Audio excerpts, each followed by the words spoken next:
남자 박쥐에 이어서 한국 영화 두 번째로 갖고 왔습니다. 네, 어떤 영화입니까? 파수꾼입니다. 파수꾼.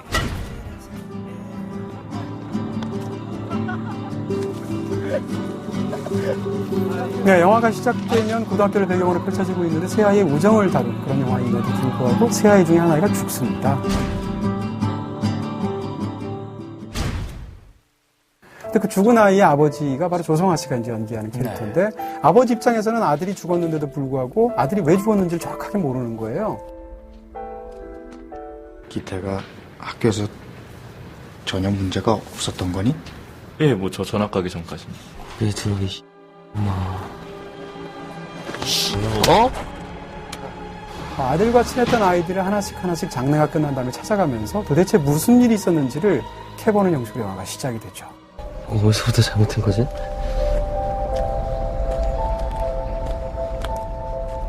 자, 이 영화가 왜 이렇게 최고라는 그 호평을 받을 수 있었던 걸까요? 네. 대부분의 독립영화들이 다 그렇기도 하겠지만 총 제작비가 일단 5천만 원 밖에 되지 않아요. 이 영화에서 가장 뛰어난 것은 사실 연기거든요. 근데 그럼에도 불구하고 이 영화에서 배우들한테 드린 모든 돈이 제가 백서를 봤는데 518만 원이에요. 전부 다 합쳐서. 그럼 누구는 100 받고 누구는 10만 네.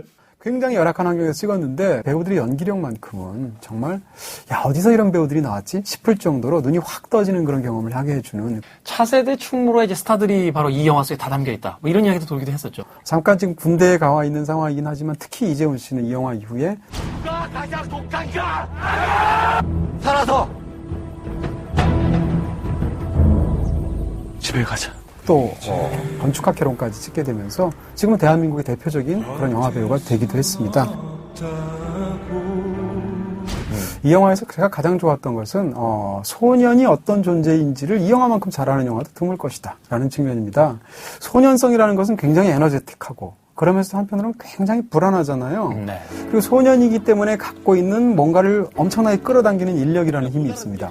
야, 제발 좀 그러지 마. 어디 좀 만지지 마, 제발. 반면에 또 소년이기 때문에 괜히 또 거부감을 가지면서 밀쳐내는 청력이 있거든요. 근데 그렇게 소년들이 갖고 있는 인력과 청력이 미로 속에서 막 뒤엉켜서 만들어지는 비극을 이 영화처럼 형용하게 잘 살려내기는 참 어렵다는 거죠. 자, 그렇다면 이 파수꾼의 이제 세 장면을 만나보도록 하겠습니다. 제가 이제 이번 세 장면은 전부 다 배우들 연기로 위주로 골랐다는 걸 먼저 말씀을 드리고요. 첫 번째 장면은 이제 둘 사이가 굉장히 나빠진 거죠. 보경이라는 여자아이를 이제 희준이가 좋아하는데 정작 보경이라는 여자아이는 기태를 좋아하게 되죠. 아 진짜 야 진짜 더 먹어 더 먹어. 금방이야 진짜. 밥을 먹어야 돼 밥을. 뭐 하는 거야? 희준이 질투심 느끼게 하려고 나한테 일부러 그러는 거지. 뭐야? 응? 그런 균열이 일어나는 상황에서 이번에는 또 희준이가 기태의 컴플렉스라고 할 수 있는 가정 문제를 살짝 건드리게 되는데 난 집에 가면 내가 밥 해 먹어. 근데 안 계시잖아. 엄마가. 이때까지만 해도 둘 사이는 바로잡을 수 있었어요. 삐졌냐? 왜 그래? 자기 스스로는 이게 문제가 아닐 것이다. 이제는 화해할 수 있을 것이다 생각하고 복도에서 희준을 찾아갑니다. 알았어. 야 진짜 미안해. 알았으니까 좀. 먼저 들어갈게. 진짜! 내가 미안하다 그랬지? 알았다고 했잖아. 나 미안하다 했잖아, 어? 왜 그러는 건데? 인상 안 풀어? 그 순간 기태의 폭력적인 본성이 폭발하면서 자기의 가장 친한 친구였던 상대방인 희준이를 때리기 시작합니다. 친밀했던 우정을 나눴던 두 친구 사이가 어느 순간 가장 적대적인 순간으로 돌변하는 부분이 바로 이 장면에서 굉장히 잘 묘사가 되고 있고요. 이 장면은 촬영에서도 보시게 되면 원신 원쇼트로 찍었어요. 테이크를 여러 번 가게 되면은 맞는 분은 계속 맞아야 되는 상황이거든요. 그랬을 수도 있어요. 네. 사실 배우의 동적인 느낌 그리고 배우의 그 생생한 연기력을 살려내기 위해서 어떤 장면을 보시게 되면 앵글을 포기했다는 느낌이 드는 장면도 있습니다. 심지어는 초점이 잘 안 맞는 경우도 있어요. 그럼에도 불구하고 그 모든 것을 다 포기하면서 이 영화가 주력한 그 촬영의 제1원칙이 있다면 배우들의 생생한 연기를 최대한 살려내자라는 원칙이라는 거죠. 또 하나 이 장면에서 굉장히 의미심장한 것은 이재훈 씨의 연기력이죠. 이재훈 씨는 감정의 응집력과 폭발력이 굉장히 좋은 배우인 것 같습니다. 원래 이 씬의 시작 부분에서는 사과하려고 했어요. 야, 화 풀어라. 미안하다. 알았다니까. 상대가 안 받아주니까 갑자기 그게 폭력적인 본성이 튀어나와 상대를 때리기 시작하는 거거든요. 그럴 때 하나의 씬 안에서, 심지어는 쇼트도 바꾸지 않았는데 그 속에서 감정을 전환해서 연기하는 거잖아요. 귀를 만지면서 얘기한다거나 야, 혹은 뭐 이렇게 눈을 천천히 감았다 뜬다거나 목을 천천히 돌린다거나 신경 좀 쓰지 말라고.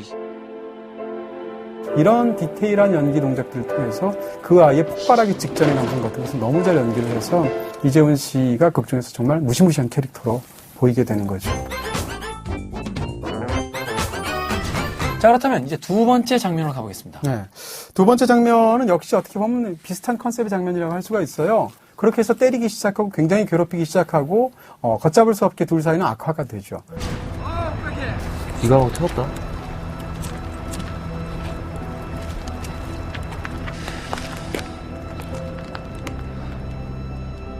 그럼에도 불구하고 기태는 다시 한번 사과를 하면 바로 잡을 수 있을 거다라고 본인 좋게 생각하는 거예요. 오늘 뭐냐?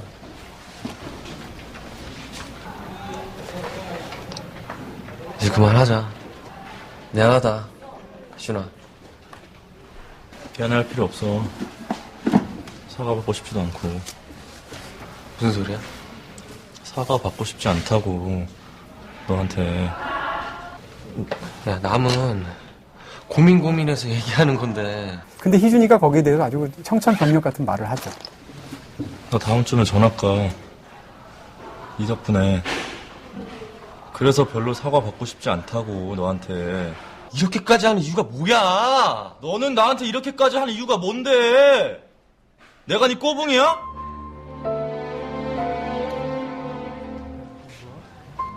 나도 너 친구로 생각해본 적 한 번도 없고. 알아? 신랑 쳐. 아원 없이 한번 실컷 해봐. 어? 미안하다 전학 가서 맞아줄 새끼 하나 없어져서 어떡하냐. 이 장면을 보시게 되면 이 배우들이 클로즈업에서 얼마나 강렬하게 연기를 하는가를 여실히 보실 수가 있습니다. 미쳤냐? 야, 너 상관 봐, 이 극 중에서 보면 일방적으로 박정민 씨가 이재훈 씨한테 당한 캐릭터처럼 보이지만 사실은 더 심지가 굳고 의지가 강하고 훨씬 더 강한 사람은 오히려 박정민이었구나. 오히려 이재훈은 약한 아이였구나. 자기 약하고 두려운 본성이 있고 잃기 싫은 우정을 유지하고 싶은데 그것이 서서 잃어가는 걸 못 견디니까 오히려 더 아이가 폭력적으로 변했구나라는 것을 알 수가 있거든요. 가장 인상적인 마지막 장면은 어떤 것이 있을까요? 결국은 그 박정민 씨는 전학을 가게 됩니다. 네. 그 셋 중에서 삼각축을 이루고 있는 한 명이 빠져버리게 된 거예요. 동유는 더 이상 기태를 용서할 수가 없는 거죠. 백개 전학 가니까 좋냐? 이제 나이값 좀 하고 살자. 좀 있으면 고3인데. 그렇게 멋진 충고 해주려고 이렇게 나무라고 한 거야? 근데 기태 입장에서는 그게 둘이 1대1로 얘기를 했으면 받아들일 수도 있겠지만 이미 자기 밑에 자기 부하들이 있거든요. 그렇죠. 그 상황을 받을 수가 없죠. 기태가 역습을 하는데 어떻게 역습을 안 하면 이 얘기 할까 말까 고민 많이 했는데 세정이 있잖아. 세정이? 진지하게 만들 일은 아닌 것 같더라고. 야, 얘기 들어보니까 그쪽 동네에서 세정이 모르는 사람이 없대. 아씨, 낙태를 했다나 뭐래나. 야, 동윤아, 걔 너무 진지하게 생각하지 마. 나는 걱정돼서 해주는 얘기잖아. 고마운데 알고 있다 기태야. 야, 난 너 아는 줄 몰랐지. 남자 사이에서 절대로 해서는 안 되는 상대의 여자에 대한 이야기. 치사해. 네, 그렇군요. 바로 그 이야기 자체가 상징하는 것이 이제 너와 나의 관계는 완전히 끝났다라는 것을 이야기하고 있는 게 아닐까 하는 생각이 들어요. 그렇습니다. 결국은 그러다가 이 세 아이의 관계가 결국 어떤 파국에 이르러서 영화가 끝나게 되는데 이 영화가 굉장히 비범하게 보이는 측면 중에 하나가 비극으로 끝나더라도 어쨌건 그 비극의 결과로 남은 아이들이 성장을 했다라는 식으로 보여주는 게 일반 영화의 성경 영화의 패턴이거든요. 근데 이 영화는 세상에 성장을 가져오는 아픔이나 상처는 없다. 상처는 그냥 상처일 뿐이다. 라고 말을 하면서 굉장히 차갑고도 어떻게 보면 굉장히 슬프고 쓸쓸하게 영화가 끝나게 되죠.